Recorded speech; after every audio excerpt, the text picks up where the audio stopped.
So this article is about delivery drivers, and they highlighted UPS drivers say brutal heat is endangering their lives. Yeah, and those brown trucks, you can imagine sitting in there. Let's see here. Neil Gubel, a driver for UPS at his home in Islip, New York, on Monday, who was hospitalized several weeks ago after suffering severe heat. See, you gotta carry like bottles with ice water, frozen ice, and keep it in there in that truck. About 8 p.m. on a hot Thursday in July, Nicholas Gubal, a driver for UPS, was nearing the end of his route on Long Island, New York, when he started to feel woozy. That day, Gubal, 26, had delivered about 200 packages.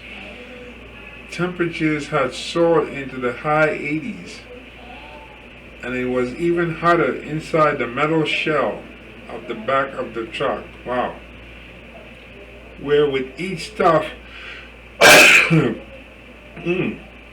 he would spend up to a minute or so to retrieve his cargo.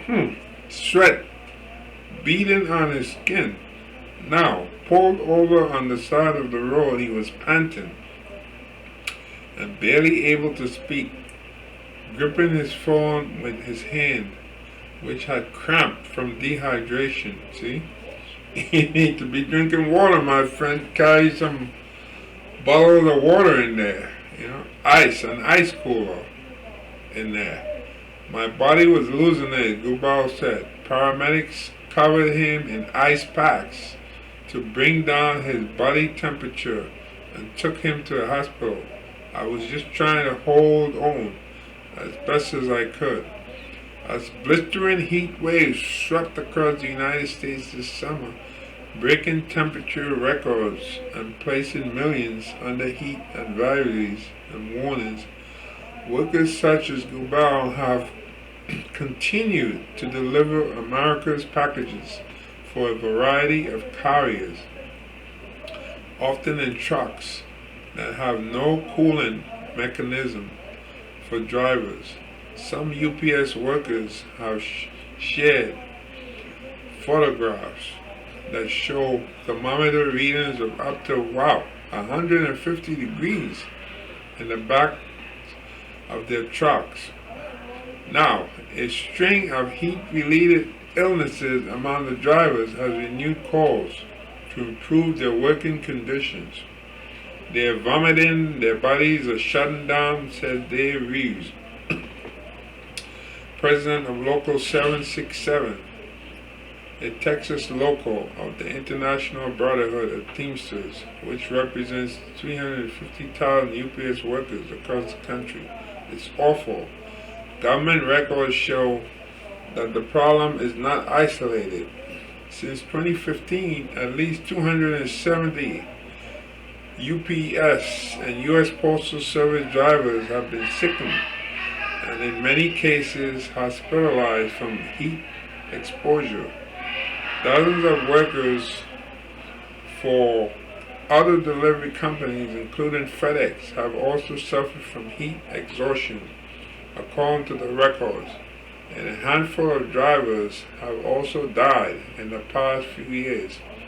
According to the Teamsters, heat-related injuries, illnesses, and deaths among drivers are severely underreported. The issue first drew widespread public attention in 2019 after reporting by the Center for Public Integrity, and NBC News highlighted the grave heat dangers faced by mail and delivery workers.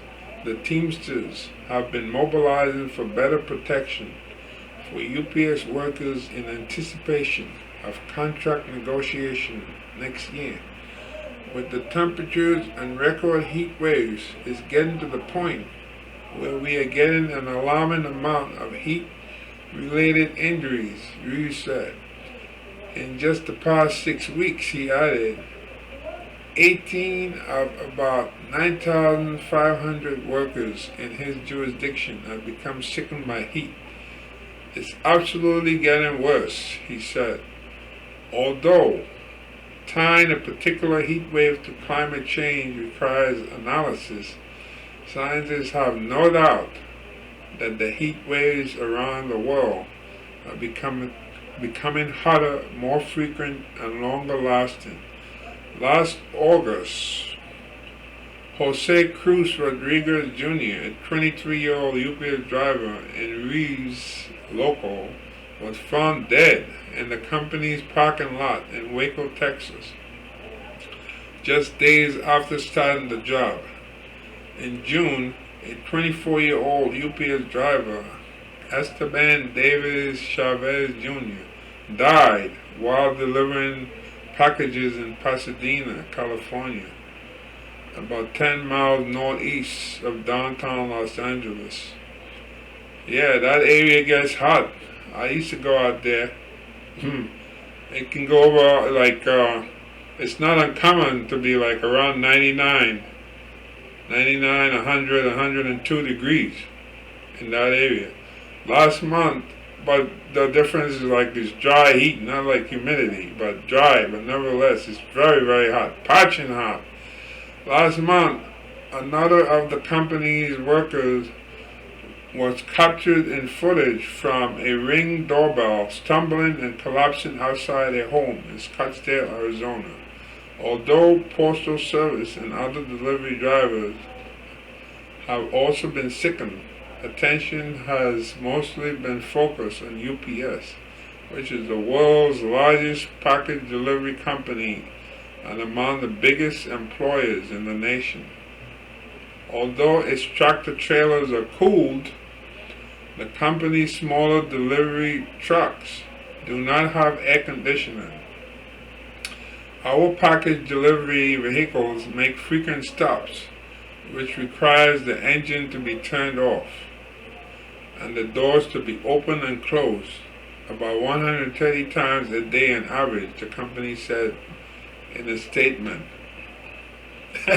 Except if you work like in Midtown Manhattan. I used to work many years ago in a hotel, and the UPS truck would be parked there on the same block because there were so many people living in that block. I mean, living and working.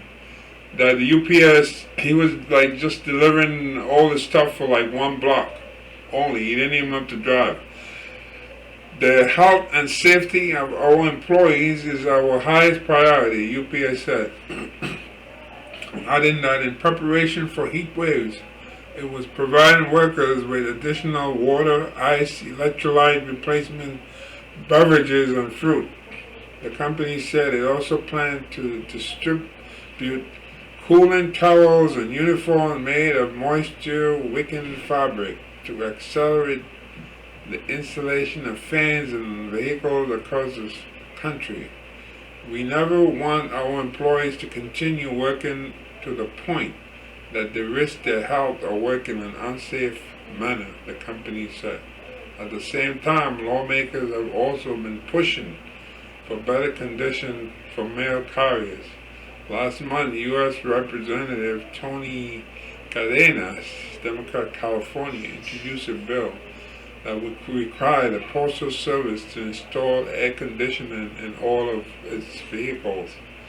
Well, you know that's not going to get passed. The measure is named after a 63-year-old driver for the service, Peggy Frank, who on a 170-degree day in 2018 was found unresponsive in her mail truck in the San Fernando Valley. Yep, it gets very hot out there, about 24 miles northwest of downtown Los Angeles. Currently, 34% of its vehicles have air conditioning, and an additional 66% have fans, the Postal Service said, adding that any vehicles purchased after 2003 were equipped with air conditioning. Gubal, the Long Island worker, said he felt fortunate that on the day he felt ill, he had managed to call his parents. He was too incoherent to give them his location, but they called 911. A neighbor also alerted authorities. I didn't want to call the ambulance, Gubal said, adding that he feared that if he had done so, he would face retaliation from UPS. People are dropping like flies out here, he added. It's very brutal.